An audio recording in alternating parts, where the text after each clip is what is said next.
Kutoka makao makuu ya runinga Capuchin eneo la Karen kwenye jimbo kuu la Nairobi, hujambo na karibu katika uvumbuzi wa wiki. Hapa tunakuletea ujumbe kutoka viongozi tofauti wa kanisa Katoliki. Jina langu ni Arbe Bonaya. Kwanza tupate yajayo. Baba Mtakatifu Francisco akamilisha hija ya kitume ya 37 nchini Canada. Askofu Celestius Mugabi aongoza maandalizi ya kutangazwa kwa mwenye heri mtumishi wa Mungu Sister Maria Carola kwenye jimbo la Meru. Parokia Utatu Mtakatifu yaadhimisha miaka 50 ya huduma, utume na ushuhuda kwenye vitongoji vya Kariobangi, jimbo kuu la Nairobi. Siku ya kifamilia kwenye jimbo kuu la Nairobi yaadhimishwa kwa sifa na kelele za shangwe. Shirika la Nazareth Sisters of Annunciation jimboni Meru washerekea adhimisho ya nadhiri za kitawa.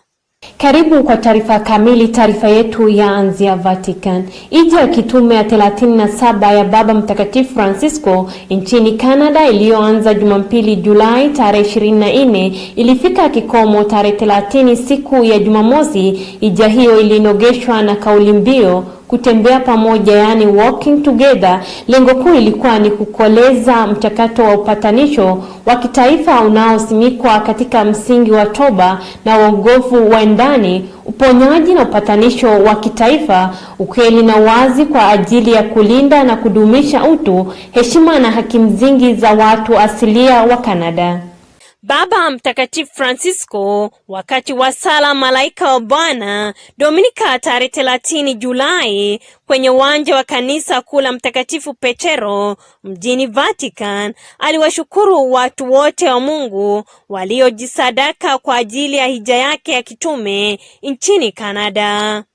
Kwa namna ya pekee aliwashukuru viongozi wa serikali, watu asili wa Canada, maskofu na watu wote wa Mungu katika ujumla wao. Aliwashukuru wote waliomsindikiza kwa sala na sadaka zao wakati wote wa hija yake. Baba Mtakatifu Francisco katika matamishi mema aliyomtumia Rais wa Italia Bwana Sergio Mattarella alimwelezea kuridhishwa kwake kwa maana na utajiri ambao alijitotea nchini Canada kwa kutana na kuzungumza na watu asilia wa Canada, walisia wa maisha na mazingira yao.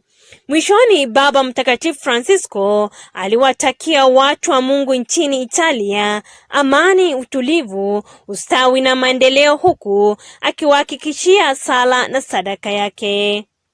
Na kutoka Vatican turejee kwetu nyumbani. Jumapili tarehe 31 Julai runinga Capuchin ilikita kambi kwenye parokia Utatu Mtakatifu eneo la Kariobangi Kaskazini ama Holy Trinity Kariobangi North kwenye jimbo kuu la Nairobi. Ilikuwa ni katika maadhimisho ya miaka 50 tangu parokia hiyo kuanzishwa rasmi. Katika sherehe hiyo pia wakandidati zaidi ya 100 walipokea sakramenti ya kipaimara. Kiongozi wa ibada alikuwa Mwashamu Askofu Mkuu Filipanyolo, askofu wa jimbo kuu la Nairobi.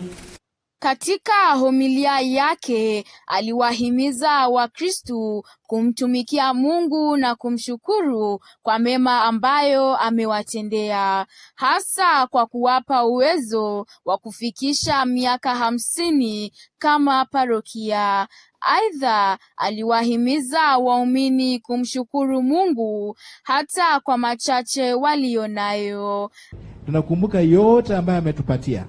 The gifts he has given us. All the gifts we have.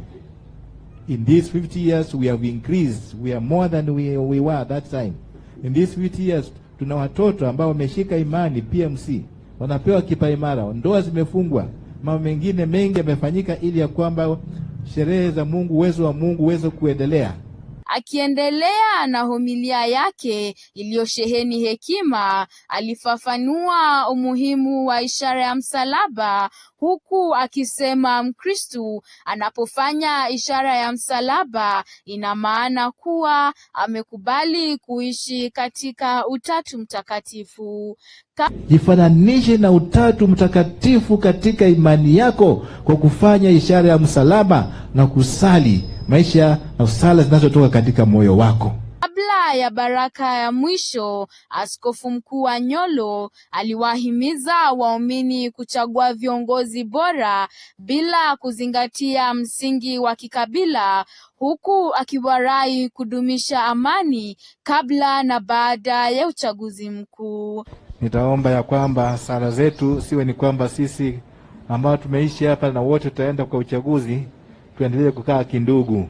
Uchaguzi usitenganishe bali utuunganishe, ili ya kwamba tuchague viongozi wanaofaa ambao watatuwezesha pia kuishi pamoja. Lakini tunaomba pia kwamba katika kwa viongozi wenyewe, viongozi kuna mmoja atakayechaguliwa, wengine watakuwa wameshiriki.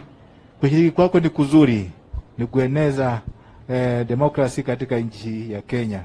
Nikiripotia uvumbuzi wa wiki, jina langu ni Lilian Nzilani. Na tukizidi kuendelea, baada ya kukita kambi kwenye jimbo Katoliki la Meru siku ya Jumamosi kwa minajili ya sherehe za kitawa kwenye shirika la Nazareth Sister of Annunciation, runinga Capuchin iliendelea kuinjilisha kutoka jimbo hilo. Kwenye misa ya kwanza, Padri Titus Makoka aliwahimiza waumini kutafuta mambo ambayo ni ya muhimu na yanayojenga ndani ya Kristo Yesu. Tuyatafute yale ambayo ni ya muhimu. Tuyatafute yale ambayo ni ya kutujenga. Hasa zaidi ya yote yale ambayo yanajenga uhusiano wetu na Mungu. Hivyo hata kama tutafanya bidii katika maisha yetu, hata kama tutafanya kazi katika maisha yetu, tutambue kwamba la muhimu ni uhusiano wetu na Mungu uwe sawa sawa. Aliendelea kuwahimiza waumini kutenda kazi kwa juhudi wakiwa humu duniani kwa kuchangia kukuza imani ili wengine nao wapate mwanga wa Mungu kupitia kwao. Lakini kumbuka kwamba wewe uko hapo ulimwenguni kwa muda ambao umepewa na Mungu, na hivyo unatakiwa uchangie pakubwa kulingana na uwezo wako na kulingana na vile umejaliwa na Mwenyezi Mungu, kuchangia katika kukuza imani, na zaidi ya yote kuchangia katika mambo mazuri ya ulimwengu wetu. Alimalizia homilea yake kwa wakumbusha waumini kwamba furaha ya kweli ipo katika kumtambua na kumjua Yesu Kristo, na wala haipo katika urithi wa dunia na mali ya duniani.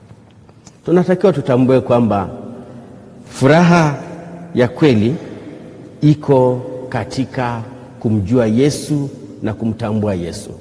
Furaha haimo katika ile mali ambayo tuko nayo. Watu wengi zaidi katika dunia ya sasa, wakati mwingi tunaona kwamba tumevipata vitu. Kwenye katedrali lilo hilo, Padri Dennis Makadi aliongoza misa ya pili. Alitanguliza ujumbe wake kwa kufananisha kikazi cha leo na kile cha Sulemani kwa kutafuta utajiri na mali nyingi.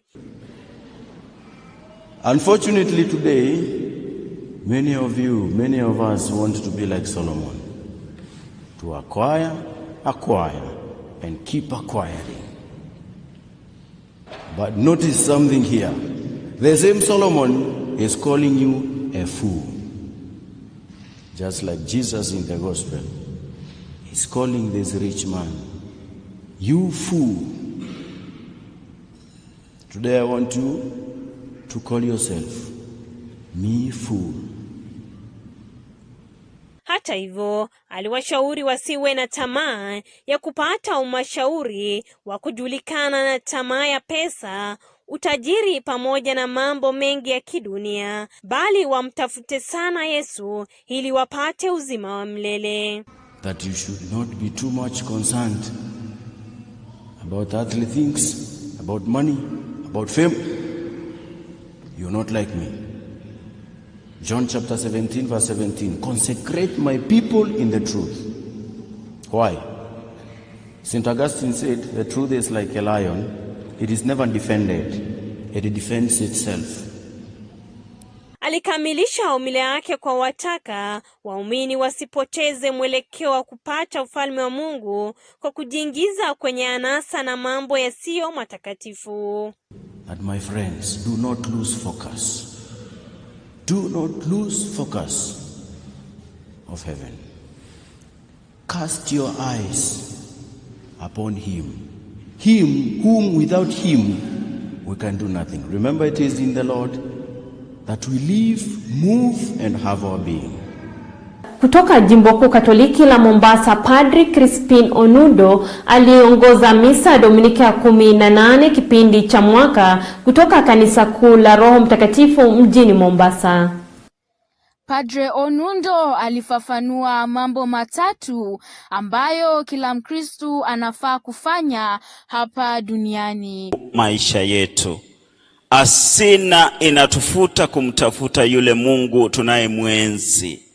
Asina ni ile Mungu ambaye anataka kukubariki. Pia aliwahimiza waumini kumuomba Mungu ili wawe Wakristo wakarimu na wenye huruma katika maisha yao. Mungu anatualika tuweze kuwa na huruma kwa watu wengine, tutapata asina ya mbinguni. Mungu anatualika tuweze kuwa na watu wenye upendo kwa jamii. Nikiripotia uvumbuzi wa wiki, jina langu ni Lilian Zilani. Kwenye taarifa zaidi kutoka Jimbo Kuu la Nairobi, sherehe ya siku ya kifamilia ilifanyika kwenye uwanja wa shule ya St. Mary's eneo la Msongari, ambapo waumini wakilishi kutoka parokia 115 walijumuika kwenye ibada hiyo. Katika homilia yake, Mwashamu Anyolo alizungumzia umuhimu wa mahusiano yenye nguvu katika maisha ya binadamu. The very center of your small Christian communities, the very center of your parish, the very center of your Christian communities, the very center of your religious communities, your religious houses, the very center of your parish houses.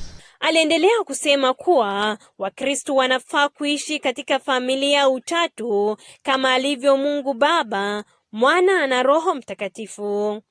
As a family in the church, in the member of the family in the church, in you we see Christ. With you we see Christ. Alisema familia hiyo inawaleta pamoja Wakristo kwa ubatizo, imani na kujumuisha na mwili wa fumbo la Kristo. If the family is not happy, the church will not be happy. If the family is not happy, the nation will not be happy. Mwishoni alisema katika familia ya kiroho, kila Mkristo ana wajibu wa kuhakikisha wenzao wanafuata amri za Mungu. So if you are a gift to us, God is in you, see God in me. See Christ in, and I see Christ in, and we go home, bring that happiness and presence of Christ back home.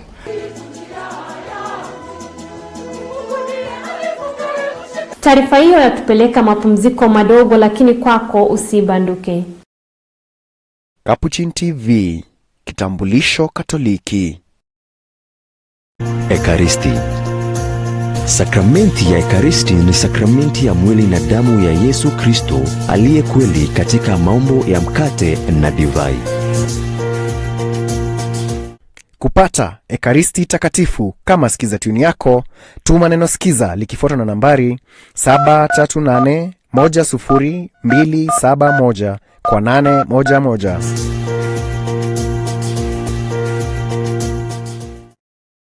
Capuchin TV, your Catholic broadcasting ministry.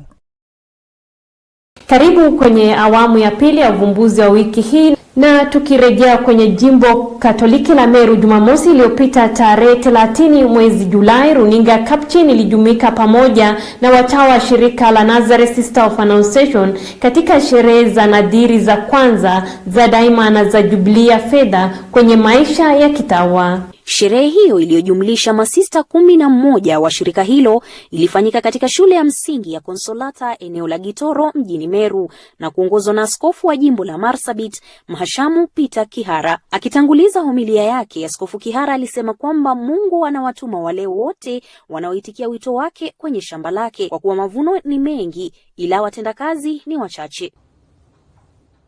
tunaposikia akiita wale ameangazia katika wito wakiitika ili awatume shambani mwake, kwa sababu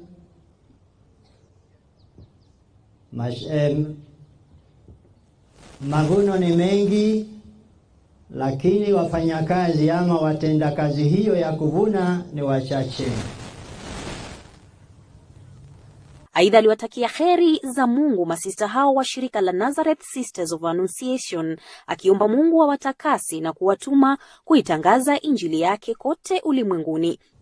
Wamjongee awatakaze na aweze kuwatuma wakaitangaze injili kwa na maneno na matendo, na zaidi ya yote kwa maisha yao. Kwa hivyo tuna furaha na tunajaa matumaini ya kwamba Mungu kweli hata sahau hata mmoja wa wale anataka na ameita na amewapangia waingie shambani wamsaidie katika kupanua ufalme wake kwa wanadamu. Akimalizia homilia yake alisema kwamba neema ya ubatizo inawasaidia watu wote na hasa waamini kutangaza injili ya Mungu na kujenga ufalme wake. Ili neema hiyo ya ubatizo ilipoanza iendelee kuenea na itusaidie kila mmoja tuwe waenezaji wa injili na wajengaji wa ufalme wake. Kwa hivyo tumekuja kumshukuru zote pamoja kwa hiari na pia kwa neema aliyotunyunyizia kila mmoja wetu. Kabla ya baraka za mwisho, Mhashamu Kihara alisema kwamba ni kupitia kwa baraka za Mungu ambapo waumini wanazidi kupiga hatua katika maisha. Ni baraka ya Mungu ambayo ametunyunyizia ndio tunaendelea kupokea katika njia zote. Na kwa sababu Kenya yetu imekaukiwa kwa njia mbalimbali, pale tunaweza kuchangia kama watawa na waumini wa kanisa ama watu wa nia njema, tuchangie wema huo wa Bwana uletee nchi yetu tuseme baraka na sifa, tuweze kuendelea kwa amani. Aidha, aliwaalika watawa na waumini wote kuliombea taifa la Kenya ili raia wawe wa amani na upendo. Aliwarai waumini na wananchi kwa jumla kuwa wana wakati mwafaka wa kuchagua viongozi wenye tajriba ya kuongoza taifa la Kenya. Zote tunaalikwa tuende tukatupukize kura zetu kwa debe, tukiorodhesha kwa Mungu wale ambao tungetaka watuongoze ili nchi yetu ipate mavuno mema na baraka nyingi kama vile Mungu anavyotujalia. Alizidi kutilia mkazo umuhimu wa amani kabla na baada ya uchaguzi, huku akiwaomba wananchi kuwapiga msasa wale wanaomba nyadhifa za uongozi ili wasije wakajilaumu baadaye. Tafadhali tuombee kazi hiyo ya kuwachagua na tuwachague kama jukumu ambao tumepatiwa na katiba, ili kesho yao matokeo na mambo yatakapoendelea tusije tukawalaumu kwa sababu sisi ndio tuliwapa mamlaka na kura zetu. Tuchague wale wataendesha kazi yetu na kazi zote miaka mitano kwa kujitolea na pia kwa upendo wa roho. Sio nguvu, sio vita, si siasa, ni kazi na huduma bora. Hii na tukisalia kwenye jimbo hilo la Meru, siku ya Jumatatu tarehe mosi wiki hii, askofu wa jimbo la Meru Mhashamu Askofu Celestius Mugabi aliongoza misa maandalizi ya kutangazwa kwa mwenye heri mtumishi wa Mungu Sister Maria Carola. Ibada hiyo ilifanyika katika kituo cha mafungo cha Mtakatifu Mikaeli kilichoko viungani mwa mji wa Meru. Mhashamu Mugambi alitanguliza homilia yake kwa kusema kwamba kumfuata Yesu Kristo sio tu kukubali maumivu ya mateso, bali pia ni kufanya yale yaliyo mema kama alivyoagiza Yesu Kristo. So then, to follow him as a disciple, we know that it is not just to suffer, accept suffering and all that. It's actually something more than that. That's common when people suffer, and when people accept suffering. Aliendelea kusema kwamba Mkristo dhabiti anatakiwa kuchagua njia ya msalaba na hatimaye kuwa mfuasi wa Yesu katika msalaba huo. So we have to choose the way of the cross as followers of Christ. That's what Jesus Christ says today when he says, pick up your cross and follow me. Renounce your life. Give up your life. Because when you give up your life, then you gain that life. Alimalizia kwa kusema kwamba kumfuata Yesu Kristo kunamaanisha kujitolea na kuepukana na mambo mengi ya dunia kama vile uchoyo na kuwa na roho mbaya. And today we say to follow Christ then means to give up our personal ambitions sometimes and also selfishness, and we must always be aware of the needs of the others. Our own brothers and sisters, not those who are far away. We begin with those who live among us and with us. Baada ya misa, Padri Elias Kinoti alitoa maelezo kuhusu kanuni zinazozingatiwa ili kumtangaza mmoja kuwa mwenye heri na hatimaye mtakatifu. The reason why we are a church, the reason why Christ set a church, the reason why we have a diocese, the reason why we have a parish, a small Christian community, a Catholic school, a Catholic hospital, any institutional structure, as well as consecrated men and women, consecrated places and times, is simply be as holy as our Father in heaven is holy. Aliwarai waumini kusali kwa maombezi ya Sister Maria Carola. Aidha aliendelea kwa kuwatia waumini matumaini kwa kila changamoto wazipitiazo maishani, kuwa watu wenye imani dhabiti. To be aware that we are about to consider an illuminating ministry in our diocese through this wonderful woman. We must begin to see holiness. We must begin to experience and to live all, not because we have not. This is the first example that there is holiness among us. There is this doctrine of holiness. That is why we have institutions. Alitoa himizo la kuiga maisha ya watakatifu na hasa maisha ya mwenye heri mtarajiwa Sister Maria Carola. One, holiness provides us with comfort in a world that seems to have all those things that are wrong. So when you go through injustice, when you go through the wrong thing, and someone wants the wrong, and you go through an evil experience, remember, there is holiness, and it provides us comfort, that I can be comfortable, even in the most difficult situation, because you know, holiness will have the last word. Through saints, the kind of lives we come to know the kind of lives we should and could be living today. So Sister is going to help us as she goes through the process of canonization. They will reflect on me what type of life I should be living now. Akimalizia hotuba yake, Padri Kinoti alielimisha hadhira kanuni zinazofuatwa ili kutangazwa mtakatifu. So in order for the church to announce this person is really a saint, and in the process of entering the list, a miracle must happen through intercessions of that person. So we have, in this case, we have a miracle that happened around of a mother who gave birth to a child that was a stillbirth. The doctors, of course, say nothing can be done here. This child is born dead. The sisters put this mother and the child into prayer. And after some time, the child started to cry. The child is back to life. And it was through the intercession of Sister Maria Carola. So the reason we are here also is to take up this and begin to pray for those issues we have. Something that may be very difficult. you may think can't have change. It's time to pray and ask for the intercession of Sister Maria Carola, because by the time she becomes a saint, the church will require another miracle.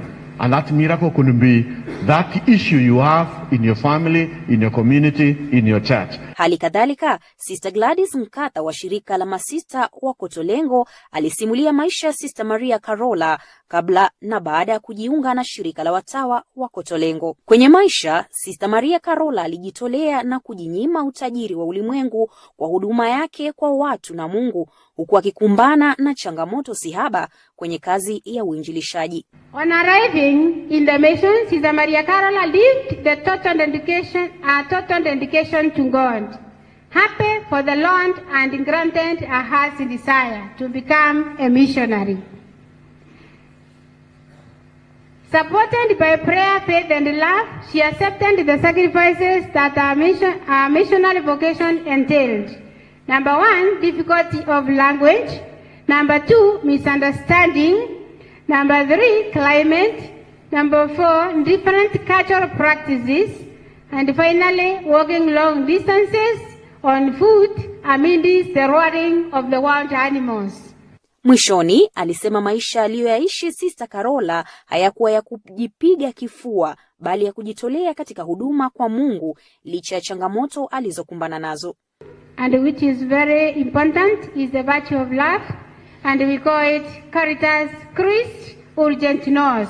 It means the love of Christ compels us or pushes us to do whatever we do. Sister Maria Carola lived charity in an heroic manner to an extent that Sister Scholastica described her as charity personified. As we live, so we die, and the sign that the plant bends, it falls. Our venerable lived a missionary life authentically, being a witness of the compassionate love of God, the Provident Father, among the people whom she was sent. Mtumishi wa Mungu Sister Maria Carola alizaliwa kaskazini mwa nchi ya Italia mwaka 1877 kabla ya kujiunga na shirika la kitawa la masista wa Kotolengo na baadaye kutumwa kama missionary hapa nchini. Alifanya kazi kwenye maeneo ya Limuru, jimbo kuu la Nairobi, Mugoiri, jimbo la Murang'a na Wambugu, jimbo kuu la Nyeri, na hatimaye kwenye eneo la Tigania, jimboni Meru alikokaa zaidi. Mwenye heri mtarajiwa Sister Carola aliaga dunia tarehe 13 Novemba mwaka 1925 akiwa kwenye meli katika ziwa la Mediterraneo alipokuwa anarejea nyumbani nchini Italia, na akazikwa mumo humo baharini. Inaaminika kwamba muujiza uliopelekea kuorodheshwa kama mwenye heri mtarajiwa ulishuhudiwa mama aliyejifungua mtoto aliyekuwa ameaga, huku wauguzi wakimshughulikia mamaye kando ya barabara kwa takriban dakika 30. Kitoto kichanga kilichokuwa kimeaminika kuwa bila uhai kilianza kulia.